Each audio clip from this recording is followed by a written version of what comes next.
le risque entre la santé et la qualité de l'air extérieur est aujourd'hui appréhendé quasiment de la même manière que ce qui concerne la pollution de l'air intérieur. Ce n'était pas le cas il y a quelques années. Cette inquiétude est alimentée par le manque d'informations.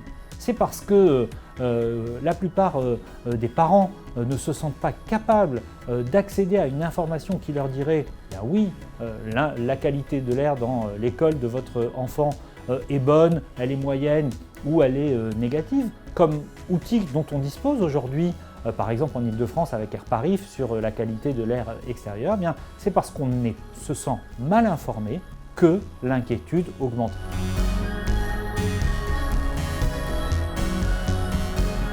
On observe bien sûr une inquiétude plus forte dans les grandes villes, en Ile-de-France, mais c'est vrai que cette sensibilisation à la question de l'air intérieur, elle est aujourd'hui partagée assez largement.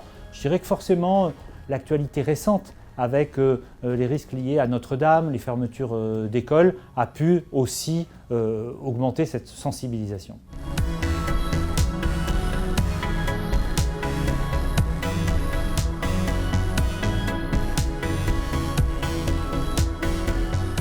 Ce que l'on observe en parallèle de la montée des préoccupations environnementales, c'est l'urgence à agir sur ce sujet comme sur d'autres. Mais c'est très frappant, une partie de l'opinion réclame des actes et d'ailleurs il y a parfois des attentes très fortes, que ce soit vis-à-vis des décideurs nationaux, des décideurs locaux et nul doute que ce sujet sera au cœur par exemple des campagnes des élections municipales.